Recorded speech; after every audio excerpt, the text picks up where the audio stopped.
Welcome to another episode of Chattin with Staxx. I'm your host, Bill-Staxx, and today I got my good friend, Ori Spado. What's up, Ori? Bill, how are you? Pretty good, man. How you doing? I'm pretty good. I read your book, and it's amazing.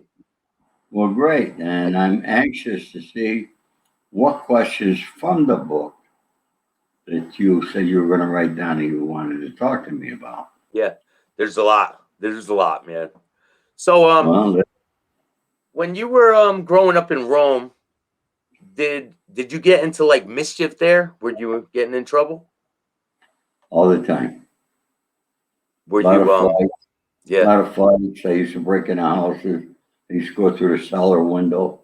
We were to crawl through them, go How upstairs. old? How old were you then? 11, 12 years old. I've been smoking since I was 12. Yeah. So I was a black boy and I got caught a lot. And my father made me paint the porch. We had a big ass porch. And I can't tell you how many times I painted it. Paint the porch or spade the garden. So every time you get in trouble, he's like, the punishment was to paint the porch. Right. Oh, man. I'm sure it had a fresh coat every day, Ori. Right? Yep. So when you moved and when you entered the military, were you getting into trouble in there, or do you have any stories you could tell me about when you were in the military? When I got to Fort Gordon, Georgia, I was on the second floor, and there was a kid, I still remember his name, a black boy from Washington. Drayton was his name. And we were in fights every day. I was the guy that was always defending the other guys. And there was no prejudice. It was just the way it was. If I saw a gang of people on another guy, I intervened. But there was one kid I'll never forget. He was an acting sergeant from Panama. His name was Shaw. It's amazing. I remember these names since 1963. Wow. Okay. And when I say my memory, I got my memory. But I remember I got up in the middle of the night to go take a leak, and I had to go downstairs to where the latrine was and then the big shower room. And he's in the shower. He's taking a shower. I'm taking a leak. He goes, "Hey, Private, what are you doing? You're supposed to be in bed." No, he didn't say private. He said, "Hey, motherfucker." Now, nobody ever called me a motherfucker before. No? No, I took that very personal. Yeah. I got through taking my piss. Walked to the shower. You had to walk down a couple steps to get into the shower. I walked over to him. I grabbed him by the fucking throat and I pounded his head against the fucking pipes. And I left him laying there. I said, "Now go report me, motherfucker, and see what I do to you next." He never reported me. So was there a lot of scrapes like that when you were in the military? Yeah. Me and that Drayton, we'd fight right there in the barracks. It was kind of funny, and I remember our Captain Gordon, and he come upstairs. Everybody's got to get the attention. And he goes, he'd look over, "Spado, you fighting with Drayton?" No, sir. "Drayton, are you fighting with Spado?" "No, sir." Did you guys have marks? Yeah, we'd have marks on our face every day. "No, sir." He just shake his head. He knew. But, I want to tell you about my bottom bunkie. It's in my book. I don't know if you got to it. You should have. Remember, I was in Fort Gordon, Georgia, right outside of Augusta, Georgia. And what's going on in the news today? All right, you figure 1963. All you folks remember that 1963. This is 2021. Nothing has changed in Georgia. Really? Yeah, nothing's changed. Wow. My monkey was a black boy, nicest kid that you ever wanted to meet. He was a good kid, really nice kid. In the 7th week of basic training, a commanding officer gave us a 4-hour pass. Now, everybody else was getting weekend passes, but we were in airborne. We got a 4-hour pass to go in town, get a dinner, and do something, all right? So why was it only 4 hours and everyone else would get the weekend? Were you like on point? When I say everybody, other units were getting the weekend. We got 4 hours. That's Because all. you had to be ready. We were in airborne. You had to be ready, and so forth. But so 4 of us went in, and we looked around. I see a restaurant. Walked to the door, and I said, "There's 4 of us." Now we're all in the same uniform. Yeah. Except one boy is black. No difference. He's a soldier, just like we are. Mm-hmm. And the guy says, "Sorry, sir, but he cannot come in this door." I said, "What are you talking about? He cannot come in this door." He says, "Sir, no blacks are allowed here. He's got to go in the other door." I said, "No." Separate places for them. They had the same restaurant had 2 doors, white, black. And it was divided by ropes. Now I'm arguing with the guy. I'm ready to get into a fight here. Yeah. And the black boy stops me. He says, "Ori, don't." He says, "This is the way it is," he says. I said, "Well, it's not the way it should be." And so he was able to go in, and the booth that we picked was divided with the ropes right down the middle. So Serious? Yeah, he was actually sitting in the same booth, but on the other side of the ropes. And that's how it was. That was 1963. With what they're doing down there now, we live in a country that everybody should be entitled to vote. Yeah. But no, they want to change it. They only want certain people to vote. Yeah. And they definitely don't want the blacks to vote because they feel they're going to be with the Democrats. Yeah.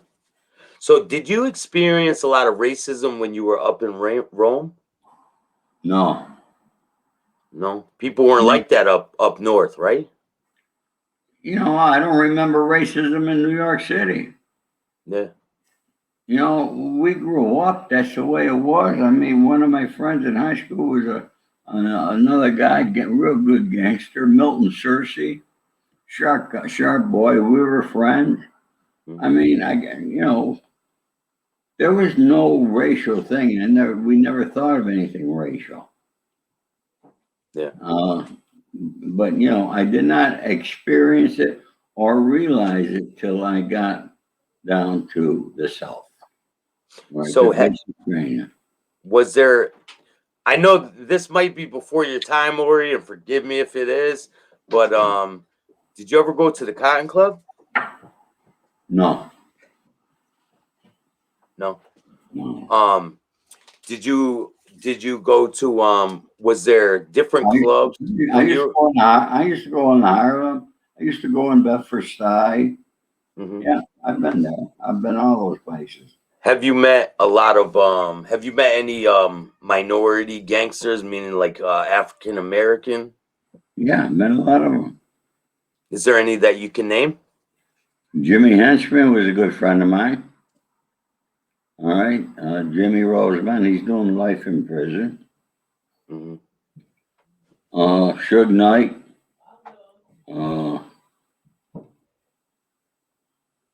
All Yeah, the we big took. guys. All the big guys. What about? I know he's not African American, but what about Oni Madden? Have you ever met him? Who? Oni Madden. No, I know Mike Concepcion, one of the founders of the Crips, is a friend of mine. Wow, I think I heard of him. Yeah.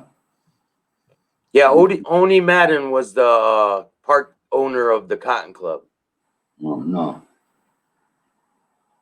He lived till he about 1960 something, 1970 something. Yeah, no. But So yeah. No, go ahead. yeah. So I mean, I never been prejudiced against anybody else. I accept everybody for who they are, what they are, and that's it. That's what So everybody should be doing. I know, but We don't live in that kind of country. no, and they don't. I don't understand it, but I mean, And Georgia and Mississippi and Missouri, oh, so have you seen other forms of them being like racist towards black people down when you were in the military? Is there other situations that you can name off when you were in the military? no, basically it was just in the South. Our I didn't see anything, there'd be prejudice with, uh, like I said, primarily in the South, and the boys from Mississippi is still fighting the Civil War. Uh, Was there people from that unit that were in the military? Were they racist towards the black guy? oh yeah, I just told you. Yeah, Guys, I know. Like, yeah, yeah. yeah, I told you.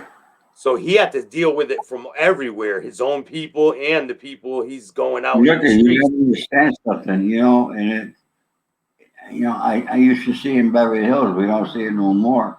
But if a black guy was driving through Beverly Hills, he'd be stopped by the police. When did Doing that nothing stop? wrong. Doing nothing wrong, he's going to be stopped by the police because he's black. It's not Yeah. just Beverly Hills. It happens all over the country.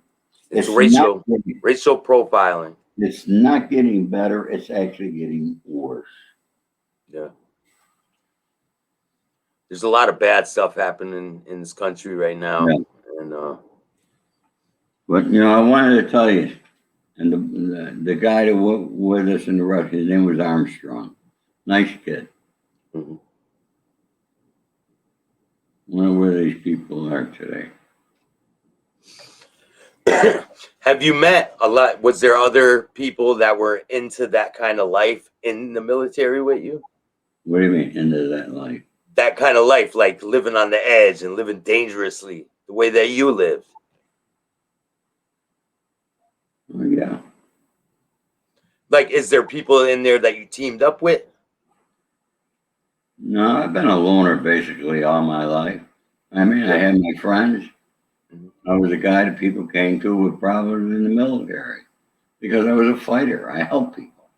Yeah, and then when you used to do the cards, you used to furnish people's apartments, and they would come to you and ask you for uh, a certain luxury apartment, and then you would furnish them. I read that in your book. So was it Well, was it we owned apartment buildings, yeah. yeah. Yeah. Uh, That was your job in the military, to give people apartments and oh, no, furnish them. housing when I was Yeah, in headquarters, yes. yes. That's what Yeah. I'm talking about. Yeah. Oh, yeah, yeah. Well, I teamed up with the supply sergeant. I could still see him, big fat guy. But he had a good operation. So when the first lieutenants would report, they had to come report to our office. And I was the guy that would set them up with their housing. They're married, how many children, I give them a 2-bedroom home, a 3-bedroom home. And there were different homes on different sides. Yeah. Some were better than the others. You So know, you, and then there was furniture that was better than other furniture. Okay. So I would talk to them, well, this is what you get. And, you know, I could see them with the face on, you know, the look on their face. But, you know, I said, I could arrange something for you to get into a better house on the other side. a little And extra. I can get you better, you know. And look, I'm just going to introduce you to the guy. You know, I don't get nothing here. But the guy that's in charge. So I would make the introduction of that young lieutenant that just got out of college, and you know, and I would introduce him, and then I always got a kickback, of course. Yeah, they would grease your pocket. Yeah, So how long did that go on for? well, a little over a year, Yeah. year and a half. Was there people that you didn't like and you put them in the shitty apartments? No, I didn't do that. No. If I didn't like them, they just got the regular shit. Yeah. Yeah. I'm sure there was jealousy back then, like, oh, Spado got the best job here and he's giving away all this stuff to all his friends, you know? You know how people are. Nobody knew what I was doing. No. No. Like I said, I was right there. I was with the, you know, Sergeant Major. The Sergeant Major was my friend. His name was Coleman. Hmm. Major Standeven and Colonel James K. Taylor. And And it, they were ahead of the 13th Headquarters Artillery. And I was right in that office. and this was before you went to Hawaii. No, this is in Hawaii. In Hawaii, okay. Yeah. So see, because I get a little confused, and I have to, like, at least I can ask you exactly what certain things mean that I don't understand. You know what I Yeah. mean? So when you're in Hawaii, that's right after Pearl Harbor, correct? 20-something years later. Yeah, but I'm sure it still had an effect on Hawaii when you were there. Yeah, well, you got to remember, Schofield Barracks is where Coley Pass is. Okay? We used to run there. It was 12 miles. Run up and run back, okay? Yep. Coley Pass. That's where the planes flew in, the Japanese. And they were able to fly in under the radar, okay, when they went in to bomb Pearl Harbor. Mm-hmm. And that they flew in over Schofield Barracks. So is it like a mountain range and like a mountain range with a pass, yeah, you know, and they were able to fly in. yeah, just come that. in and then they. Yeah. So were you were still feeling the reverberations of Not really. Pearl Harbor? No, No. We were thinking Vietnam. but were they on point though for a sneak attack because of Pearl It's not Harbor? going to happen again. We got better equipment, better radar, and then better everything. So that's not going to happen today. But, No, I mean back then when you were stationed in Hawaii, were they ready for another sneak attack? you know, we never thought of it. It was never mentioned to us, but I'm sure they were ready. Sure, they said. yeah, because they obviously weren't ready for the first one when they attacked. Right. You know, I'd like to do a reading from my book. Okay. Okay? For all your fans out there. Yeah, make sure you go check out Ori's book, The Accidental Gangster. It's a great book. And they can go to my website. When I say, folks, that this is a limited edition hardcover book, I sincerely mean that. We are running out quickly. My sales are exceptionally good. Yeah. All right. How do you mark time? Some people count the gray hairs on their heads or the lines in their faces. For others, it is the number of children and grandchildren. To many others, it is the joy of growing old with a special loved one, or the accumulation of material wealth or objects they collect. such as ours. My marker of time is the people I have kept alive, thanks to the grace of God and some behind the scenes moving and shaking by me. They are still above the ground, walking, talking, and breathing. Who am I? My name is Orlando, Ori Spado, and they call me the mob boss of Hollywood. It's a great book, Corey. Great, man. So that'll give you folks a little bit something about me. And I'm going to read you from the first page of my book, Sentencing Day. Metropolitan Detention Center, Brooklyn, New York, September 7th, 2010. The door to my cell was opened early, around 4 a.m. A guard dressed in his neatly pressed uniform stepped inside to wake me. I was already awake, though, and had been for hours, wondering if I made a mistake. Later in the morning, I'd be in a federal courtroom where a judge would pass sentence on me, a term from 97 to 110 months in a federal prison. I agreed to that amount of time in a plea deal, but now I was having second thoughts. If I'd gone to trial, could I have beaten the charge? Could I have walked out of the courtroom a totally free man? As I sat on my bunk, staring at the cell wall, I began to think maybe I could have. Then I said, knock it off, Ori. What's done is done. They charged me under RICO, the federal government's most effective weapon against organized crime. If you fought and lost, which most defendants did, they threw the fucking book at you. That point was driven home to me by my friend and fellow inmate, Anthony Tico, and Tico. Everyone called him Tico.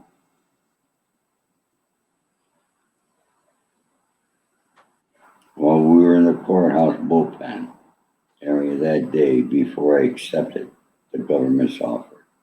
Spado, take the plea and you'll see daylight. You've already been here 30 months. After you get good time credit you got coming, you'll be out quick. If you go to trial, they will shut your lights out. And I thank my friend Tico. He's out of prison now. He's back there in New York somewhere. How long was his sentence? He went to trial and he lost. So he gave you some really good advice. Yeah. Yeah. Do you think if you went to trial, you would have really lost?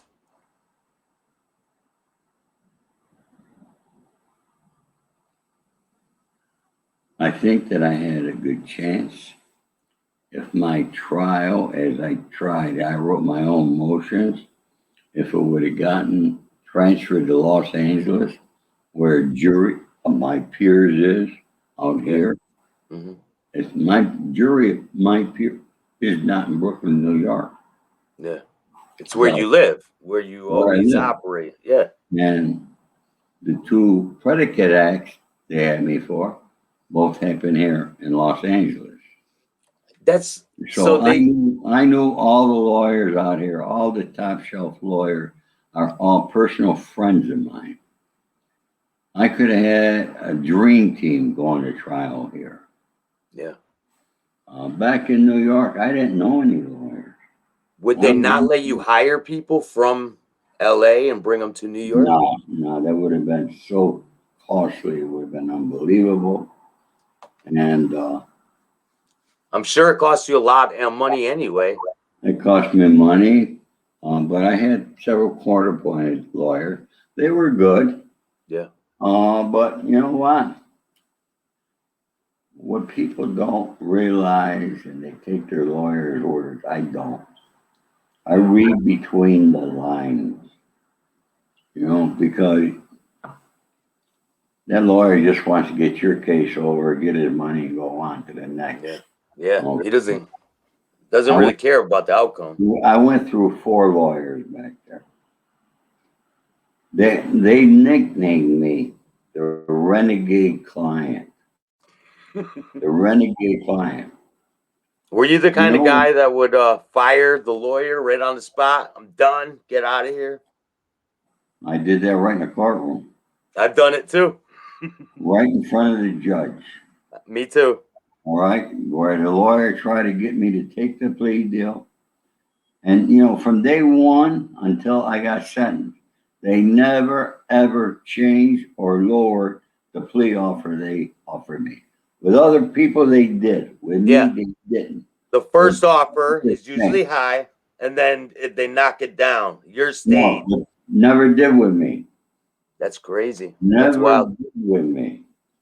So they didn't even give you a chance, or they wanted to nail your ass to the wall Yeah, right off the beginning. right. So, it is what it is. I did my time. I'm out. I'm doing good. I'm helping a lot of young people out. And it's very rewarding what I'm doing. I don't charge these people anything like other people who do charge them to help them. I don't.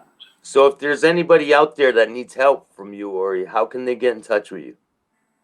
They can write me at the accidental gangster at Gmail.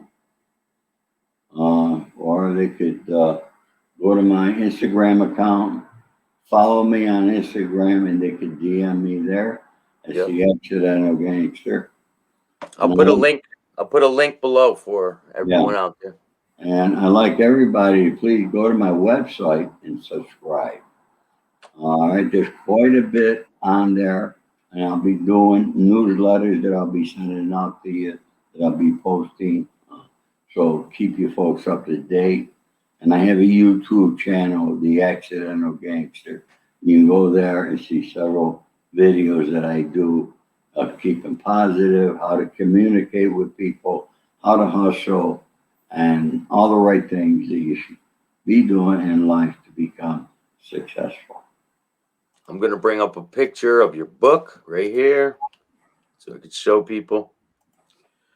And I'm definitely going to have you back on, Ori. We're going to talk more about your book. I just want to do it in parts because just like your book has chapters, I want to do this in separate parts. So once I get to a certain point in the book, here's Ori's book right here. That's not the book cover.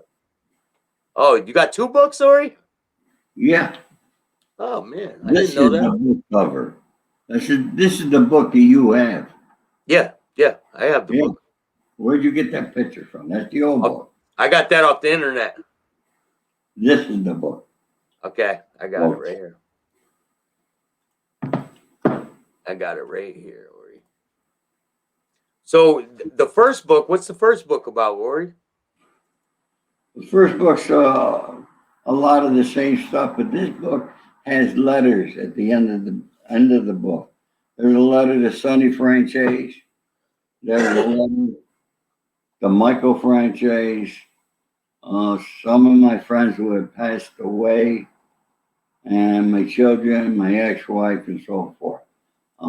People who read the book, read those letters, they have DM'd me and told me it made them cry.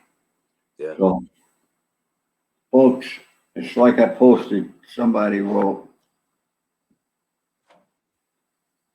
you know, my book is not written by an informant like a lot of your books out there today are. My book is the truth. I don't bash anybody except maybe a couple of informants. But otherwise, you know, I don't bash my friends, people that were my friends. It's just that I'm not associating with them no more. Okay? Yeah. But, you know, and that's it. I spending the rest of my years trying to help people. Yeah. And the more I help, the better. And on that note, my friend Bill-Staxx, all right, until the next time. Definitely. Thank you, Ori. Okay. Thank you for being on with me, Ori. And till next time, folks. Bye-bye.